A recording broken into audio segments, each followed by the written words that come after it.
Alors que vous êtes tranquillement posé devant cette vidéo, sachez juste qu'il y a un mec en ce moment même qui parcourt le monde entier pour empêcher que sa création ne détruise l'humanité. Ça peut vous sembler complètement fou, et pourtant, ce mec, c'est Sam Altman, père fondateur de ChatGPT, et il est bien actuellement en tournée diplomatique avec les plus grands États du monde pour discuter de l'avenir de l'intelligence artificielle, dont il est la figure emblématique. L'objectif, c'est de trouver des solutions pour tirer le meilleur de l'intelligence artificielle tout en évitant le pire. Faire de l'IA une opportunité de croissance et de développement à l'échelle mondiale et non une machine de destruction massive. Alors comment un étudiant à la ramasse totale peut se retrouver des années plus tard avec Macron, Biden et bien d'autres pour discuter de l'avenir de l'humanité? Dans cette vidéo, vous allez découvrir l'histoire incroyable de Sam Altman, l'homme qui a littéralement entre ses mains le pouvoir de changer le monde. Sam Altman est né le 22 avril 1985, petit dernier d'une fratrie de 3. Il grandit dans le Missouri aux États-Unis, dans un environnement familial, disons, tout à fait banal. L'histoire raconte que c'est à son 8e anniversaire que ses parents lui offrent son premier ordinateur, et que déjà à cet âge, il savait comment le programmer. À ce moment-là, ses parents se rendent compte de sa précocité et le poussent à faire de grandes études. Si bien qu'à l'adolescence, il intègre Stanford, l'une des meilleures universités de la tech au monde. Stanford qui est la prestigieuse école de la Silicon Valley, là où en ressortent toutes ces grosses têtes et où sont implantés les géants de ce monde comme Google, Apple, Twitter, etc. Sam fait d'ailleurs ses études en même temps que 2 futurs milliardaires, Evan Spiegel et Kevin Systrom, les fondateurs de Snapchat et d'Instagram. Mais il ne va pas être diplômé car il abandonne l'université au bout de 2 ans malgré d'excellents résultats. Il refuse même d'ailleurs un stage chez Goldman Sachs, l'une des plus grandes banques d'investissement au monde, car trop ennuyeux pour lui. Donc comprenez bien que Sam Altman vient de balayer du revers Stanford et Goldman Sachs, 2 énormes institutions où tous les étudiants rêvent normalement d'aller. Au lieu de suivre le chemin traditionnel qui l'aurait mené à une grande carrière, lui, il décide de tenter sa chance seul en lançant sa première start-up qui s'appellera Loopt. Enfin, pas totalement seul puisqu'il persuade 2 de ses petits camarades d'abandonner également Stanford pour l'aider à monter cette boîte. Petit rappel, Sam n'a alors que 19 ans et peu d'argent en poche quand il décide de créer Loopt, un réseau social qui permet notamment de connecter les utilisateurs en fonction de leur position géographique. Mais au fil du temps, son appli commence à bien tourner, et même à très bien tourner, à tel point qu'elle va taper dans l'œil d'un certain Paul Graham, un des nombreux milliardaires de la Silicon Valley. Paul Graham, c'est le fondateur de Y Combinator, une entreprise de financement pour les startups prometteuses. Pour faire simple, Y Combinator injecte du blé dans des startups et fournit des conseils à leurs créateurs pour les faire grossir rapidement. Retenez bien ce nom parce qu'on va en reparler plus tard. C'est donc en partie grâce à Paul Graham que Sam Altman réussit à faire grimper la valorisation de Loopt à près de 175 millions de dollars. Et seulement 2 ans plus tard, après la création de son réseau social, en 2011, Sam Altman revend Loopt à une autre entreprise pour 43,4 millions de dollars. Nous voilà donc avec petit Sam et des millions de dollars en poche, prêt à vivre sa meilleure vie. Après cette transaction, Sam décide donc de se faire plaisir. Voyage à travers le monde, course de bagnole de sport, il achète même des avions pour voler au-dessus de toute la Californie. Bref, il fait tout ce qu'un milliardaire cliché ferait. Mais jouer à Fast and Furious dans les rues de San Francisco ou faire mumuse aux commandes de son avion, ça va 5 minutes. Et Sam commence à s'ennuyer avec ses privilèges de nouveau riche. Désormais, il a soif de challenge et de plus de défis, avec le besoin de retrouver une vraie adrénaline. Il retourne donc à la Silicon Valley et devient capital risqueur, donc il investit son capital dans des boîtes pour faire fructifier son argent. Mais en termes d'adrénaline, ce n'était toujours pas suffisant pour lui. Lui, ce qu'il voulait, c'était de retrouver les sensations de ses débuts avec un vrai nouveau projet. Il en discute alors avec Paul Graham et ce dernier lui propose de rejoindre son entreprise de financement Y Combinator en tant qu'associé partenaire, ce qu'il accepte immédiatement. En rejoignant Y Combinator, Sam a désormais tout le loisir de faire évoluer plein de nouvelles startups. 3 ans se passent et Sam Altman brille par son talent et fait le bonheur de Paul Graham qui a toujours su déceler un énorme potentiel chez lui. Si bien que Paul décide de nommer Sam président de Y Combinator. Nous sommes en 2014, désormais à la tête de l'entreprise Y Combinator, Sam déploie son plein potentiel et fait un véritable carton, multipliant les performances de la société par 10. Toute la Silicon Valley, concurrents y compris, est impressionnée par le meneur d'affaires. Il réussit même à donner à Y Combinator une nouvelle philosophie, celle de vouloir donner sa chance à tout le monde. Et donc de considérer chaque dossier de n'importe quelle startup qui se présente devant lui. C'est de cette manière que Sam Altman a déniché des startups brillantes au potentiel énorme. énormes et qui aujourd'hui sont devenus des mastodontes que vous connaissez sûrement. Airbnb, Dropbox, Reddit, Stripe, Coinbase, OpenSea, Jasper AI et j'en passe. Mais vous commencez à le connaître, Sam a besoin de toujours plus. Son ambition quasi insatiable le pousse à s'orienter vers des défis encore plus grands. Changer la vie de petites startups ne lui suffisait pas. Au fond, ce qu'il voulait, c'est changer la face du monde.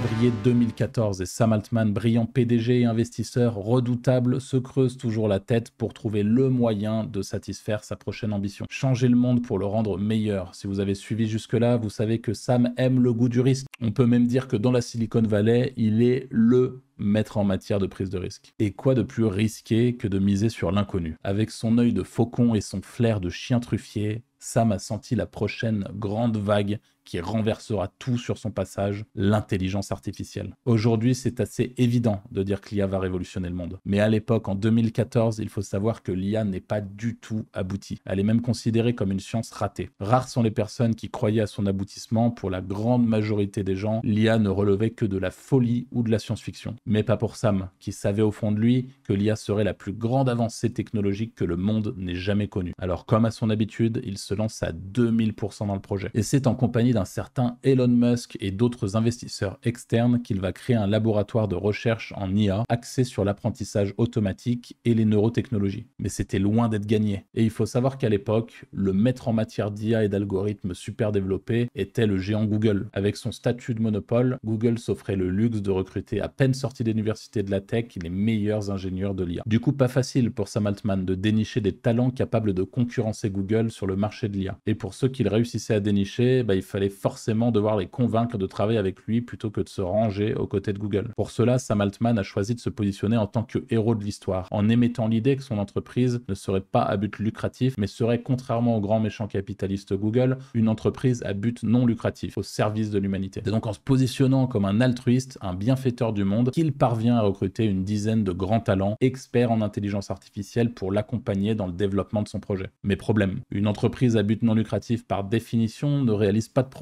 ni ne verse de dividendes aux actionnaires. Bien que les recherches furent financées à hauteur d'1 milliard de dollars, grâce d'ailleurs en grande partie à Elon Musk qui a mis de gros moyens pour s'assurer qu'OpenAI ne se transforme pas en Skynet façon Terminator, eh bien il fallait nécessairement de plus en plus de fonds pour faire développer et faire tourner la machine. Du coup, notre ami Sam, il a eu l'idée de transformer son entreprise non lucrative en entreprise à but lucratif plafonné pour pouvoir bénéficier de nouveaux capitaux. L'idée a fortement déplu à Elon Musk qui, je le rappelle, était coprésident d'OpenAI avec Sam Altman. Et une chose en entraînant une autre, les deux hommes n'étaient plus tout à fait d'accord quant à l'avenir de l'entreprise, ce qui a provoqué le départ d'Elon Musk en 2018. Et ouais, c'est ciao pour Elon Musk qui est reparti en fusée. Du coup, gros coup dur pour OpenAI qui perd l'un de ses fondateurs et principaux investisseurs. L'entreprise se retrouve alors dans une situation critique, Sam n'a plus un rond et a perdu son copain. Il fallait alors trouver une solution et vite pour remonter sérieusement la pente. Cette fois-ci, la solution ne se trouvait pas dans la Silicon Valley. Pour remonter la pente, Sam Altman a dû remonter le pays, direction Seattle, pour trouver un nouveau collaborateur. Un nouveau pote riche tant qu'à faire, puisqu'il y avait besoin de blé pour financer son projet qui n'intéressait personne. Du coup, à votre avis, qui serait assez riche dans le monde et assez couillu pour investir dans un tel projet? Vous l'avez compris, il s'agit de Microsoft. Alors non, il ne s'agit pas de Bill Gates, je rectifie, mais bien de Satya Nadella, le nouveau PDG de Microsoft. Oui, je l'ai appris en rédigeant le script, et pour info à ce moment-là, Bill Gates avait déjà quitté Microsoft à cause d'une relation extra-conjugale avec l'une de ses salariés et de son attitude critiquable envers les femmes. Bref, Microsoft est chaud pour s'associer avec OpenAI et en 2019, les deux firmes font copain-copain et tout le monde est content, sauf la presse publique qui dénonce un retournement de veste de la part de Sam Altman. Et oui, quand on se positionne en défenseur du bien et de l'humanité, faire un pacte avec le diable et passer du côté obscur de la thune, eh bien forcément, ça donne une mauvaise image. C'est à ce moment-là que Sam a finalement mis en place le fameux plafond dont il avait eu l'idée afin de limiter les bénéfices sur investissement. Donc pour faire simple, il a bien retourné sa veste, sauf une manche, histoire de calmer les critiques. La suite, vous la connaissez.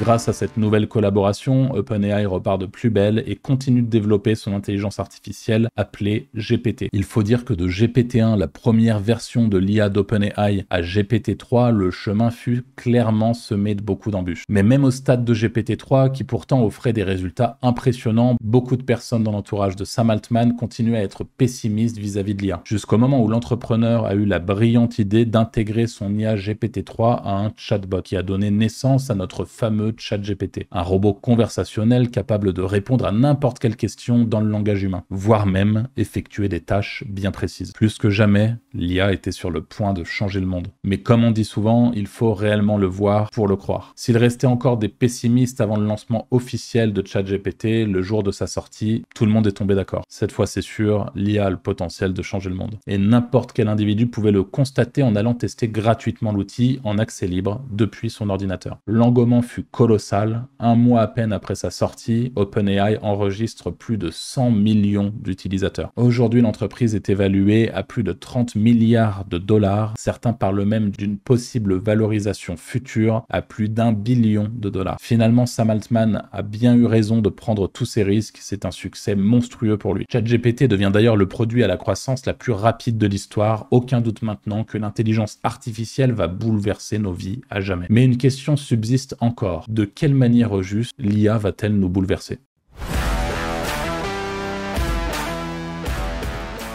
Mission accomplie pour Sam Altman, qui grâce à ses travaux va changer la face du monde. Le problème maintenant, c'est de savoir sur quelle face va retomber la pièce, pile ou face. En lançant une IA autonome capable de raisonner par elle-même, Sam Altman savait pertinemment que la question du contrôle allait se poser. Pile, l'homme parvient à contrôler parfaitement les IA et l'utilise pour de nobles causes. Face, l'homme ne parvient pas à contrôler les IA et advienne que pourra. Des experts comme Sam Altman ou Elon Musk pensent réellement que l'humanité encourt des risques avec l'intelligence artificielle, mais jusqu'à quel point ? Difficile à dire, même pour eux. Alors il est clair que notre quotidien va changer à tout point de vue, c'est inéluctable. Je ne peux qu'être d'accord avec le concept de destruction créatrice de Joseph Schumpeter, qui dit qu'à chaque grande innovation, des industries doivent disparaître pour laisser place à de nouvelles. À notre échelle, on peut légitimement avoir peur que l'IA nous vole notre travail et nous envoie demain pointer à Pôle emploi. Mais je crois que l'IA va ouvrir de nouvelles opportunités sur le marché de l'emploi. Tout est une question d'adaptation. Et il n'est pas insensé de croire cela, c'est même déjà en train d'arriver. Nos moyens d'accès à l'information vont aussi changer avec ses avantages comme le fait de s'informer sur n'importe quel sujet en quelques secondes grâce à une IA qui sait tout sur tout. Mais aussi ses inconvénients comme le fait que l'IA est ultra cultivée mais n'est pas aussi intelligente qu'on le croit, laissant parfois place à de la désinformation. Mais qu'en est-il de nos vies ? Que penser de la tournée diplomatique de Sam Altman souhaitant s'entretenir avec des chefs d'État pour parler des enjeux et des risques liés à l'intelligence artificielle ?